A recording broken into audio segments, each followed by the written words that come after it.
Woohoo! I am super duper excited to introduce to you the gorgeous Lauren from Ohio, United States. Ohio, United States, who is going to be sharing her amazing love story with us, her amazing story of life transformation, love transformation, and what better day to share this on than Pink Tuesday? So Yay! we're all ready, and I should put on my pink sunglasses so that we really rock it. And we talk about love and all good things, and we talk about how who Lorraine used to be and who she is now. So I'm going to let her do the talking is my intention. Well, good luck to me. So Lorraine, when you came to me and when you found my work before you did Leap into Love program, what does your love life look like? So I was unsuccessful in dating. I wouldn't go on that many dates because I was always picky with a purpose, which I thought was a good thing. And in some ways it was, and it served me because I could have ended up with men that weren't right for me, and I know that. So I was glad that I was picky. However, if I liked a man, if I went on a date with him, I would then chase him or, send him a lot of messages, that kind of thing. And I couldn't figure out like why they wouldn't message me back, or they would just sort of fall off, or they would ghost me. And I would get furious that I kept getting ghosted by these men, because I'm like, what's the deal? Like, I'm a great girl. What's my problem? And then I would get down on myself and I would say, oh, well, men only want a woman that's like dainty and sweet, and like I'm loud and I say what I want and I'm just me. And then I would think, oh, well, maybe it's because I'm a chunky girl. Guys don't like, guys only want skinny hot girls. They don't want a chunky girl.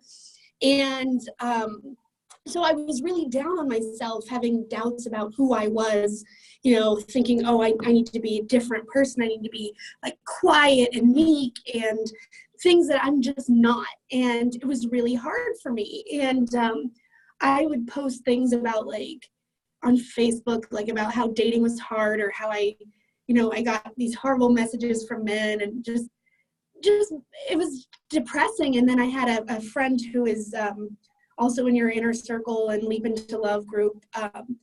It's actually a friend of mine from high school. Her sister reached out to me and said, Lauren, you need to look at this Sami Wonder. You need to look at her stuff. And I was like, oh, whatever. Like, it's not that bad. I'm okay. Like, this is just what this is just how I am. Guys just don't like me. And then I was like, well, I'll give it a go. And I watched like one of your videos on YouTube or something, and I was like, oh my God, what have I been doing? So it was just kind of an eye-opener, especially for me, like chasing the guys that I liked, like, messaging them a whole bunch, and not understanding why they would kind of fall off the radar. And I never really had very many like serious long relationships. I think my longest relationship before my marriage now was like a year and a half in high school. I just wasn't good at it. So, Wow. And I just changed how I looked at things once I saw your videos and got your programs. Wow. I mean, so this is like a 180 degree turnaround, right? Yeah. Because like before I was so like, I was chasing the guys. That was the number one thing that stopped. And then like, I was putting them on a pedestal. Like if I really liked them, it was just, oh, they're so great, and this, that, and the other. And then once I started doing your work, I realized, no, I'm on the pedestal. Like they got to fight their way up here, and they're still not getting up here with me. I'm still here on the pedestal. And it's funny, my mom has told me that my entire life, like, you want a man who puts you on a pedestal, blah, blah, blah. I never listened to her until I bought the advice, and then I understood and listened, and I made the investment in myself. And then the whole thing about being down on myself for who I was, like being loud and being blunt and saying what I want. And that was actually, once I accepted those qualities about myself and accepted like how I look and my weight and stuff, it didn't matter anymore. And oddly enough, my husband loves that stuff about me. Like, he loves that I'm loud and I just say what I want. He loves that I will randomly sing around the house. Like, he loves that stuff. And it was stuff that I thought no man would like. It was that limiting belief, no man's gonna like this kind of girl, which I was completely wrong. Like, once I accepted that about myself, it made a humongous difference. So that was huge. Oh wow! So I think women can already see that you went from the woman who chased men and who put men up on a pedestal to the woman who accepted herself, learned that she was good enough the way she was for her to be fully loved and accepted, and you got the ring. I mean, tell us. I did. Oh my God! My one nail's broken, but oh, look at that sparkly diamond, gorgeous. So tell us a little bit more about your journey. So did you start with Leap Into Love, or? No, I started with just your ebook, and then I devoured that. Like an addiction.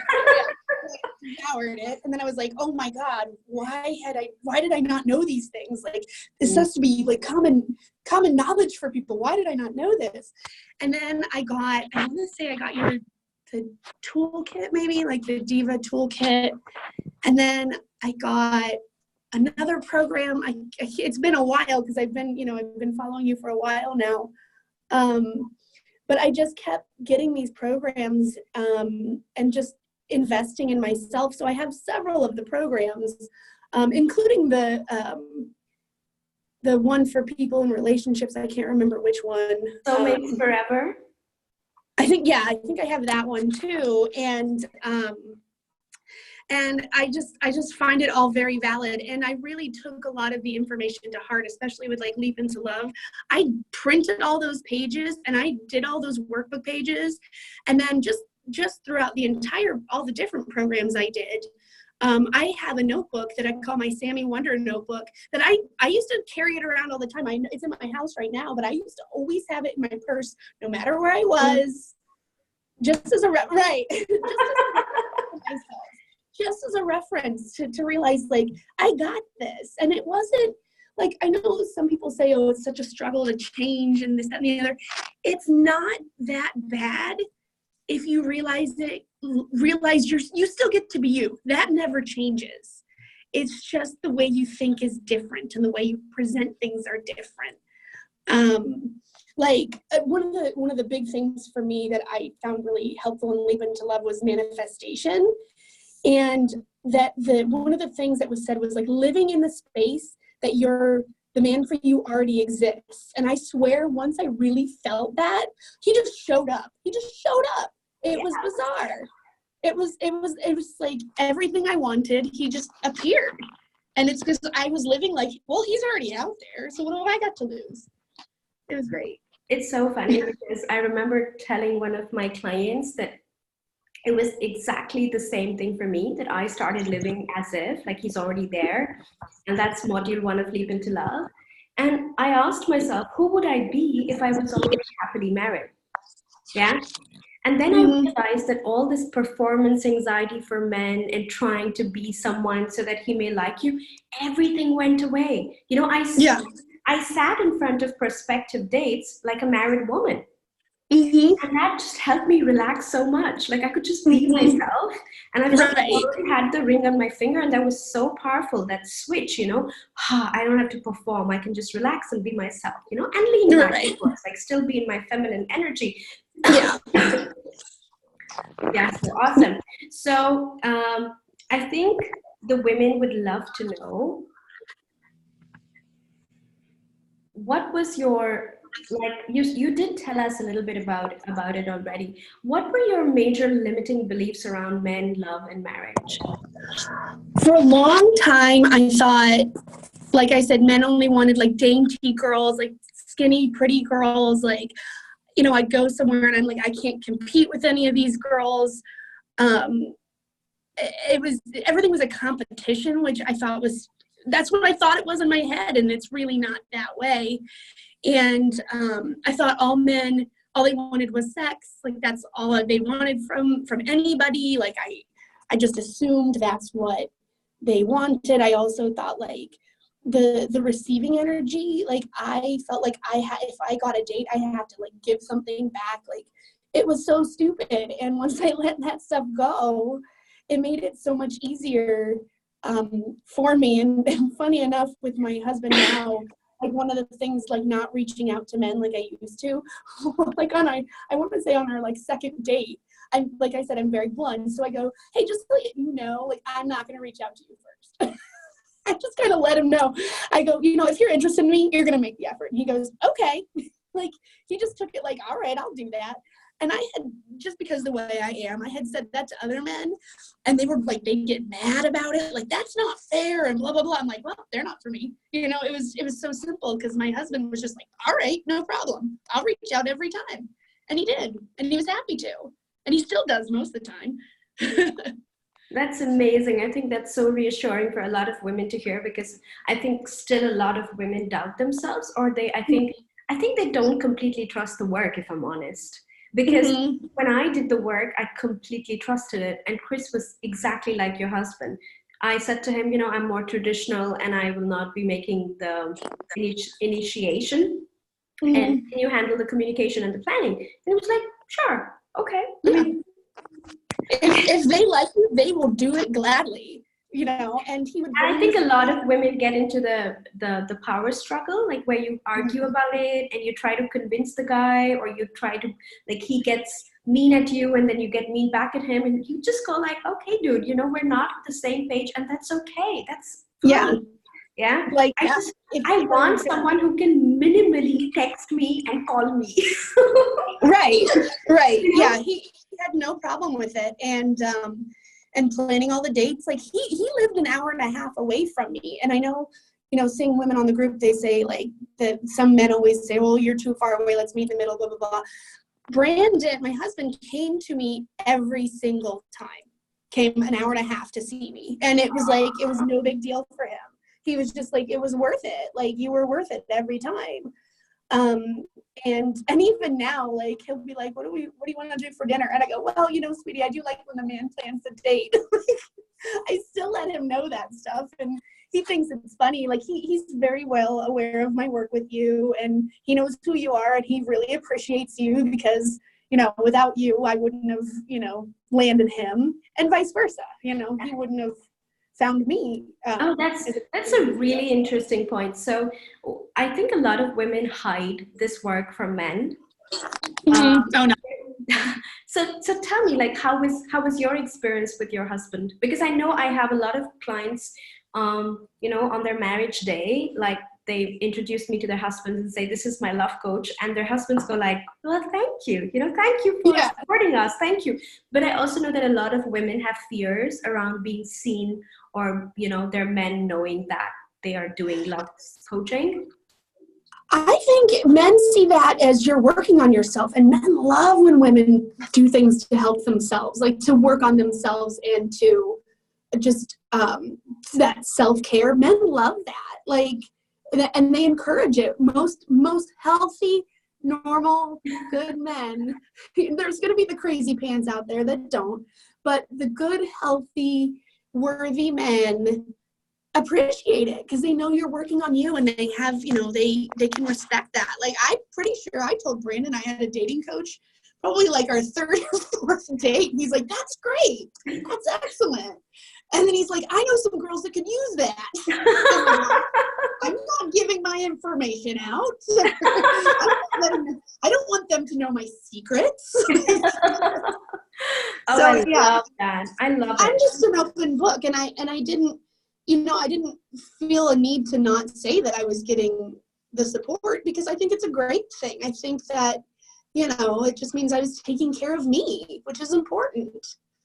I love that. I think you have no idea how you have empowered so many amazing women who feel a sense of fear or feel a sense of shame around asking for support in this department. So kudos to you. Awesome. I love it. Okay, so you just got back from your honeymoon from the Bahamas. Mm-hmm. How was that?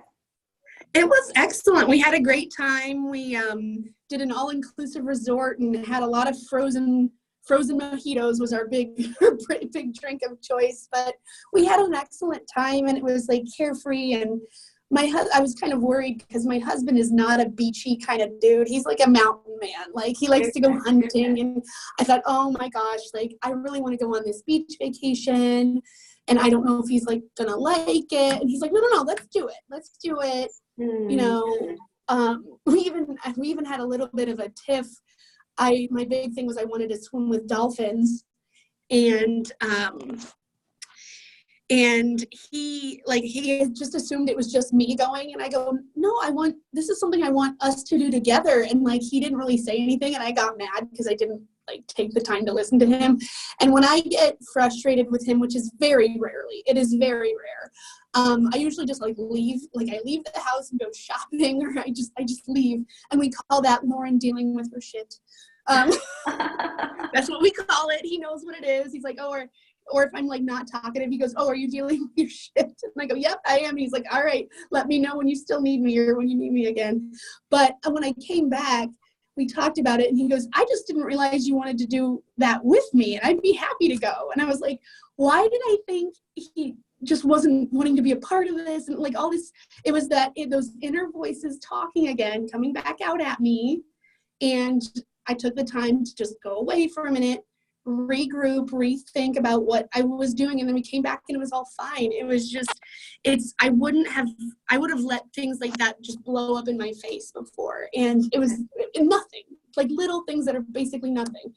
And now I just take the time, step away, come back and discuss things, and it's fine. It's been really great. So, and he loved it. He loved the beach. He loves swimming with the dolphin. He loves snorkeling. He's like, when can we go back? So I think the thing is like, he's not that kind of guy, but beach guy, but he was with me. So he said he was, because it was with me, which I thought was really that sweet. is super duper sweet. Yeah. So Lauren, you are a complete transformation, love turnaround story. I mean, you said your last relationship was at high school for 1.5 years, and now you're married.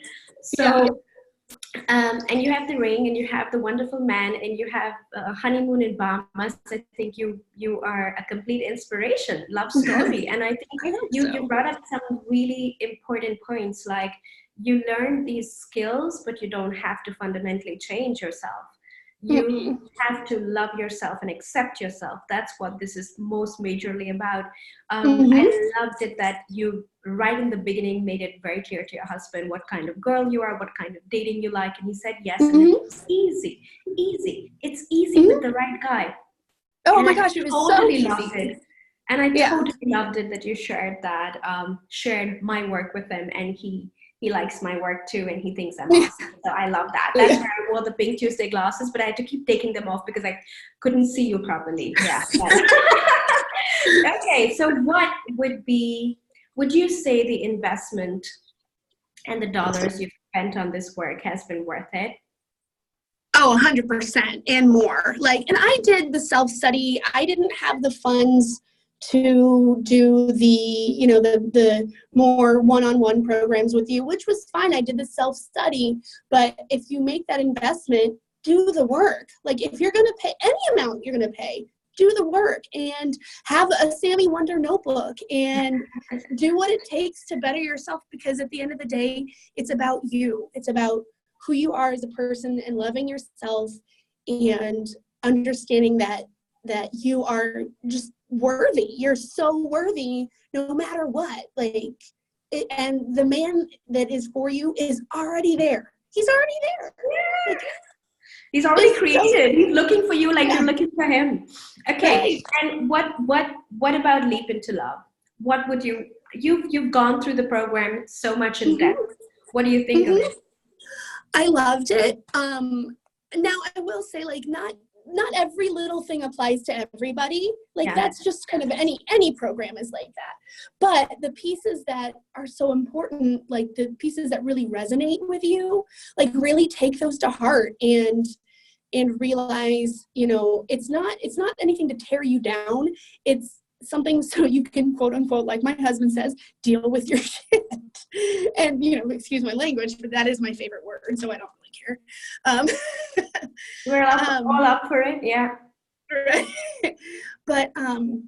But yeah, it's just doing the work. And even if it doesn't necessarily apply for you, like dig down deep in your inner self to figure out, you know, what your triggers are, or, you know, what your problem areas are. And mine was definitely like the bad voices in my head calling, you know, just saying the bad things about myself and my own personality. And once I told those to hit the road, I was good. So, Awesome. just taking it one day at a time. If you feel overwhelmed, just re-listen to parts. I know a lot of women in the group still do that, you know, regularly, and they still have questions, and that's okay. So it's a great support system. It's deep work, right? It's not a quick fix. No. So, and this is just the very last question. For anyone who thinks that they could learn this stuff on YouTube, could they learn this stuff on YouTube? No. Could you change and transform through YouTube? No, I mean, and there's a ton of relationship coaches and things out there, lots of different tools, videos on YouTube, but there's only so much a video can do. You know, there's a lot more when you're basically being a real student of something and taking notes and having the frolic sheets to work on, and basically doing your homework. And I'm a former teacher, so like I'm all about doing the homework. So, and the structure, right? Like there's an order to things, and there's a like, if you learn the Z before that you learn the A and B, you know what I mean? So it's not going to work.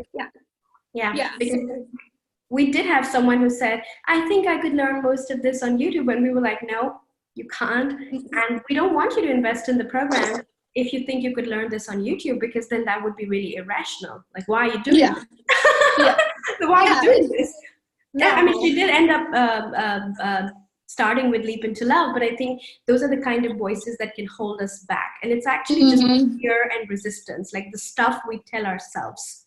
Yes. Yeah. And well, I mean, even buying the program, I was like, I don't know, like it's kind of a lot of money, even for me, like I have a good job. And so I had that back and forth in my mind. And then I was just like, this is my life we're talking about. I am, at the time I was probably like 33, I'm 35 now, but I'm like, I am, you know, I want to have kids soon, and I don't, why am I wasting time? And then I just did it, and it was wonderful and so worth it. And you can't find it all on YouTube. You just can't. It's not there. Awesome. Well, I'm so grateful that you came and shared your ring, your honeymoon, your successful turnaround story during your busy work days. So super grateful for the time. Thank you so much. You're welcome. Me too. Thank you so much for your help.